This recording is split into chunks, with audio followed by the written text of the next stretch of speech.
నమస్తే.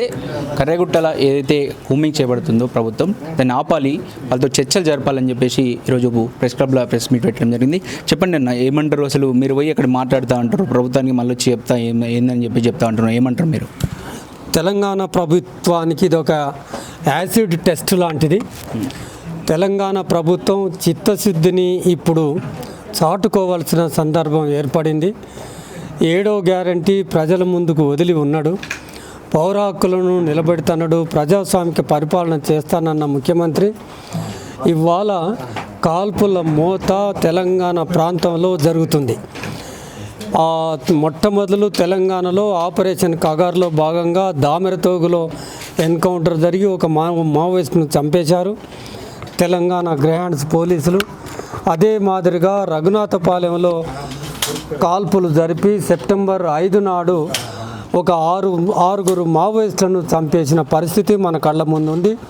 మళ్ళీ నిన్న కాక మొన్న ఈ మధ్యలో చెల్పాకలో జరిగిన ఎన్కౌంటర్లో 7గురికి అన్నంలో విషం పెట్టి చంపిన పరిస్థితి. మొత్తం 3 ఎన్కౌంటర్లలో 14 మందిని తెలంగాణ ప్రభుత్వం గ్రేహాండ్స్ బలగాలు చంపేసిండ్రు. దానికి పరాకాష్ఠగా ఇవాళ 22 ఏప్రిల్ నాడు ఉదయం 5 గంటలకు తెలంగాణ ప్రాంతంలోనే ఉన్న ఆ కర్రెగుట్ట, దాదాపుగా తెలంగాణ ప్రాంతంలోనిది కర్రెగుట్టలో అధినాయకత్వం ఉంది అని మోహరించి 10,000 బలగాలు మోహరించి ఏకపక్షంగా కాల్పులు జరుపుతూ ఉన్నారు. అక్కడ యుద్ధ వాతావరణం నెలకొని ఉంది. ఆదివాసీలు ఆ అడవిపైన ఆధారపడి బ్రతికేటోళ్ళు, ఆ పండ్లు పలహారాలు తీసుకొచ్చి తిని బ్రతికే వాళ్లకు మీరు ఇళ్లలోకి రావద్దు, ఇంట్లోనే పరిమితమై ఉండాలి అని చెబితే వాళ్ళు ఏ పరిస్థితికి గురవుతున్నారు, ఎంత ఆందోళనకు లోనవుతున్నారో ఒక్కసారి ఆలోచించాలి. ఆ కర్రెగుట్టలో ఉన్న నాయకత్వమే కనుక ఉంటే వాళ్ళను చంపటం కాదు. మీ పాలసీ ఏంది? జనవరి 1, 2024 మొదలుపెట్టి 2026 మార్చి 31 వరకు మావోయిస్టులను మట్టు పెడతామంటున్నారు. ఈ చంపేయటం అనేది, తుదముట్టించడం అనేది ఆ పరిభాష భారత ప్రజాస్వామిక వ్యవస్థలో అది ఏ మేరకు ఆమోదమని ఇవాళ ప్రజాస్వామ్యాన్ని కోరుకునే మేధావులందరూ ప్రశ్నిస్తున్నారు. దానికి సమాధానం చెప్పండి. మొత్తం భారత సమాజం కళ్ళెదుట మీరు అక్కడ కర్రెగుట్టలో ఉన్న మావోయిస్టులను చంపేయటం అనేది ఇది ఏం న్యాయము? ఇది ఒక హింస. ఇది సరిపడుతుందా ప్రజాస్వామిక వ్యవస్థలో? హింసకు తెరలేపటం ఏమిటి అని ప్రశ్నిస్తున్నాం. మీరు చివరి నక్సలైట్ను కూడా చంపేయమని ఆదేశాలు ఇచ్చారు. చివరి నక్సలైట్ను చంపేయటం కాదు, కర్రెగుట్టలో ఉన్న వాళ్ళను చంపేయటం కాదు. మీ డ్యూటీ మీరు నిర్వర్తించాలంటే వాళ్ళ ఆయుధాలను నిర్వీర్యం చేసి, ఆయుధాలు లేకుండా చేసి పట్టుకొచ్చి న్యాయ వ్యవస్థ ముందు నిలబెట్టండి. మీరు కాదు కదా చంపేసేది, న్యాయ వ్యవస్థ చూసుకుంటుంది కదా. అందుకని అక్కడ ఉన్న ఆ పోలీసు బలగాలను ఉపసంహరించాలని, వెంటనే కాల్పులకు విరమణ చేయాలని, ఆ ప్రజలకు శాంతిని నెలకొల్పాలని. ఒకవైపు శాంతి అనే మాట మీ నోటి నుంచి వచ్చింది. శాంతి ప్రక్రియ, శాంతి కమిటీ ఏర్పడి ఉంది. అది ఆ ప్రయత్నాలు కొనసాగుతున్న క్రమంలో మీరు దానిని బేఖాతరు చేసి కాల్పులకు ఉపక్రమించి చంపేసే వైనాన్ని ఆపి శాంతి చర్చలకు రావాలని మేము డిమాండ్ చేస్తున్నాం. ఇక్కడ ఏం జరిగినా, కర్రెగుట్టలో ఏ ప్రాణ నష్టం జరిగినా, ఏ మానవ హక్కుల ఉల్లంఘన జరిగినా తెలంగాణ ప్రభుత్వం బాధ్యత వహించాలి. ములుగు ప్రాంతం కనుక ములుగు ప్రాంతానికి ప్రాతినిధ్యం వహిస్తున్న సీతక్క బాధ్యత వహించాలి. జోక్యం చేసుకొని వెంబడే ఆ ఎన్కౌంటర్ ప్రసంగాన్ని నిలిపివేసే ప్రయత్నం సీతక్క గారు చేయాలని చెప్పి డిమాండ్ చేస్తున్నాం. రాష్ట్రంలో హోంమంత్రి లేరు, ముఖ్యమంత్రి ఎక్కడో జపాన్లో ఉన్నారు. ఈ సందర్భంలో అందుకనే మేము సీతక్క జోక్యం చేసుకోవాలని విన్నవించుకుంటున్నాం. ఆమె జోక్యం చేసుకొని ఆ మారణ హోమాన్ని ఆపితే మీరు చిరకాలం అధికారంలో ఉంటారు, ప్రజల హృదయాలను గెలుస్తారు అనేది కూడా గుర్తుపెట్టుకోవాల్సిందిగా తెలంగాణలో ఉన్న కాంగ్రెస్ ప్రభుత్వానికి హెచ్చరిక చేస్తున్నాం.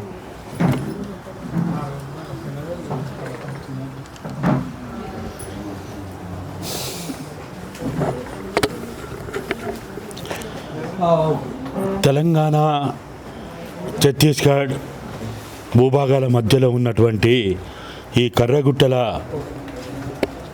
ప్రాంతంలో ఈరోజు ఒక భయంకరమైనటువంటి పరిస్థితి భారతదేశ చరిత్రలోనే కనీవిని ఎరగని రీతిలో ఒక యుద్ధ వాతావరణం నెలకొన్నదనేది అలా మనకి మీడియా ద్వారా మనకు తెలుస్తూ ఉన్నది. అక్కడున్న పోలీస్ అధికారుల ద్వారా తెలుస్తూ ఉన్నది. ఆ స్థానికంగా ఉండే ప్రజాప్రతినిధులు లేకపోతే పౌరుల ద్వారా మనకి ఈరోజు తెలుస్తూ ఉన్నది. కాబట్టి ఈరోజు అక్కడ జరుగుతున్నటువంటి అత్యంత భయంకరమైనటువంటి ఒక యుద్ధ వాతావరణాన్ని నివారించడానికి భారత్ బచావో తరపున మేము గత అనేక రోజులుగా చేస్తున్న ప్రయత్నాల్లో భాగంగా ఈరోజు కూడా ఇటు తెలంగాణ ప్రభుత్వానికి, తెలంగాణ పోలీస్ అధికారులకి, అదేవిధంగా ఛత్తీస్గఢ్ ప్రభుత్వానికి, ఛత్తీస్గఢ్ పోలీస్ బలగాలకి, అదేవిధంగా కేంద్ర బలగాలకు కూడా మేము విన్నవించుకునేది ఒక్కటే, మీరు 30 రోజుల ఏదైతే కాల్పుల విరమణ అనే ప్రతిపాదనతోటి మావోయిస్టులు కర్రగుట్టల్లోకి ప్రజలకు దూరంగా, ప్రజలకు రక్షణ ఉండాలని, ప్రజలకు శాంతి ఉండాలని, ప్రజలు స్వేచ్ఛగా జీవించాలనే ఉద్దేశంతో వాళ్ళు ఏదైతే కర్రగుట్టల్లోకి పోయిందని ఏదైతే చెప్తా ఉన్నారో అక్కడ వాళ్ళని అంతమొందించడం కాదు ఇవాళ చేయాల్సిన పని. ఒకవేళ మీరు వాళ్ళు నేరస్తులు అనుకుంటే, వాళ్ళ మీద కేసులు ఉన్నాయనుకుంటే భారత రాజ్యాంగ పరిధిలో మీరు అరెస్ట్ చేయడానికి అవకాశం ఉంది. భారత రాజ్యాంగం వాళ్ళని ఏ నేరస్తున్నైనా అరెస్ట్ చేయడానికి ఒక ప్రొసీజర్ ఫాలో కమ్మని చెప్పింది. టిఆర్ గ్యాస్ వదలమన్నది, వాటర్ క్యాన్ల ద్వారా ప్రయోగించమన్నది, లేకపోతే రబ్బర్ బుల్లెట్ ద్వారా వాళ్ళని నిరస్త్రాయం చేయమని చెప్పింది. అనేక పద్ధతుల్లో అరెస్టు చేయడానికి కావాల్సిన అన్ని పద్ధతులు పాటించిన తర్వాతనే వాళ్ళని అరెస్ట్ చేసి కేసులు పెట్టి కోర్టు ముందు పెట్టి జైల్లోకి పంపే విచారణ చేయమని చెప్పింది. అరే మనం చూస్తాం కదా, గాంధీని చంపిన గాడ్సేని కూడా కేసు పెట్టి పోలీస్ స్టేషన్ తీసుకుపోయి కోర్టుకు తీసుకుపోయి జైల్లో పెట్టి విచారణ చేసింది కదా. జాతిపిత గాంధీని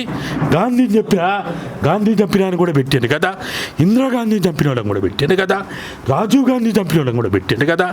మరి అలా మీకిచ్చిన మాట ప్రకారము కాల్పుల విరమణ పాటిస్తాము, మేము శాంతిని నెలకొల్పుతాము, మేము ప్రజలకు రక్షణ కల్పిస్తాము, ప్రజల భద్రత కల్పిస్తామని మాట ఇచ్చిన మాట ప్రకారము వాళ్ళు ఏదో కర్రగుట్టలో పోయి వాళ్ళు అక్కడ వాళ్ళ జీవనాన్ని జీవిస్తూ ఉంటే వాళ్ళ బతకనియాలి కదా. వాళ్ళని చంపుతా అంటే ఎట్లా? ఇవాళ ఎంత భయంకరం. ఇవాళ భారత సరిహద్దుల్లో యుద్ధాలు జరిగినప్పుడు హెలికాప్టర్ల ద్వారా బాంబులు వేసిన, కాల్పులు చేసిన చరిత్ర చూసినాం. ఇవాళ మన పక్కనే మనం ఈ దేశ సంపదను కాపాడిన ఈ ఆదివాసీలు, ఈ మూలవాసులు ఆ భూభాగంలోనే ఇవాళ హెలికాప్టర్ల ద్వారా బాంబులు వేస్తున్నారంటే, తుపాకుల ద్వారా కాల్పులు జరుపుతున్నారంటే, ఓ భారత రాజ్యాంగమా నీ బిడ్డల్ని నువ్వు ఎట్లా కాపాడుకుంటావని ఇవాళ భారత సమాజం అడుగుతా ఉన్నది. ఓ ప్రజాస్వామ్యమా నీ పౌరులను ఎట్లా కాపాడుకుంటామని ఇవాళ భారత సమాజం అడుగుతూ ఉన్నది. కాబట్టి ఇవాళ భారతదేశంలో ఉన్న మనిషి అని చెప్పుకునే ప్రతివాడు, మానవత్వం ఉందని చెప్పుకునే ప్రతివాడు ఇవాళ గొంతెత్తి మాట్లాడాల్సిన అవసరం ఉంది. నేరమే అధికారమై నేరస్తులు చేస్తుంటే నోరుండి ఊరక కూర్చున్న ప్రతివాడు నేరస్తుడైతాడు. మనం నేరస్తులం కాకుండా ఉండాలంటే మనం ఈరోజు మాట్లాడాలి. వాళ్ళు ఇవాళ అక్కడ ఆయుధాలను పక్కన పెట్టి, ఆయుధ సంపత్తిని పక్కన పెట్టి ఇవాళ వాళ్ళ గుట్టల్లో పోయి వాళ్ళ బతుకుతా ఉన్నారు. ఆడ ఏం తిండి ఉందో ఏం లేదో, తింటుందో తింటలేరో, నీళ్ళేందో ఎవరికి తెలుసు? అది ఇవాళ అవసరమైతే భారత పాలక వర్గాలు కాల్పుల విరమణ ప్రకటించి అక్కడ ఉన్నారు కాబట్టి వాళ్ళ ఆహార పదార్థాలు పంపాలి, వాళ్ళకి కావాల్సిన వైద్య సౌకర్యాలు కల్పించాలి. కాల్పుల విరమణ చేసినటువంటి ఏ ఉద్యమ పోరాట సంస్థకైనా గతంలో అదే చేసిండ్రు. ఇది కొత్త కాదు. మీకు కావాలంటే 1950 నుంచి ఇప్పటిదాకా ఇదే బీజేపీ వాజ్పేయి ప్రభుత్వం కానీ ఇదే మోడీ ప్రభుత్వం కూడా సీజ్ ఫైర్ ఒప్పందాలు చేసుకున్న చరిత్ర ఉంది, కాల్పుల విరమణ చేసుకున్న చరిత్ర ఉంది. ఇవాళ మేమేం గొంతెమ్మ కోరిక కోరతలేము. ఈ దేశంలో లేని కోరికలు కోరతలేం, రాజ్యాంగానికి విరుద్ధమైన కోరికలు కోరతలేం, రాజ్యాంగబద్ధమైన చట్టబద్ధమైన కోరికనే మేము అడుగుతా ఉన్నాం. కాబట్టి ఇవాళ ఆ కర్రగుట్టలు వాళ్ళే చెప్పారు కదా, పోలీసు వాళ్ళే చెప్పిండు, ఇవాళ ములుగు ఎస్పీ చెప్పిండు, ములుగు ఐజీ చెప్తా ఉన్నాడు, వరంగల్ ఐజీ చెప్తా ఉన్నాడు. కర్రగుట్టల్లోకి పోవాలంటే ఎవరు పోలేరు, అక్కడ భయంకరంగా ల్యాండ్ మైన్స్ పెట్టినని వాళ్ళే అన్నారు కదా, ఐఈడీలు పెట్టినని వాళ్ళే అన్నారు కదా. మరి ఒకవేళ పోలీసులు పైకి పోవాలంటే కొన్ని వందల మంది పోలీసులు చనిపోతారు. అంటే పోలీసులు చనిపోవడం ఎవరికైనా ఆనందమా? ఎవరికి ఆనందం కాదు, వాళ్ళది కూడా ప్రాణమే. వాళ్ళ కుటుంబాలు ఉన్నాయి, వాళ్ళకి భార్య పిల్లలు ఉన్నారు, వాళ్ళకి తల్లిదండ్రులు ఉన్నారు. కాబట్టి ఎవ్వరు చనిపోకుండా ఉండాలంటే, శాంతి నెలకొల్పాలంటే ఈరోజు అక్కడ ఏదైతే వాళ్ళు కాల్పులు చేయడానికి పోయినా హెలికాప్టర్లు కానీ, కాల్పులు చేయడానికి చంపడానికి పోయినా బలగాలు కానీ తక్షణమే వెనక్కి రప్పించడానికి తెలంగాణ ప్రభుత్వం, ఛత్తీస్గఢ్ ప్రభుత్వం, కేంద్ర ప్రభుత్వం పూనుకోవాలని చెప్పి మేము డిమాండ్ చేస్తున్నాం.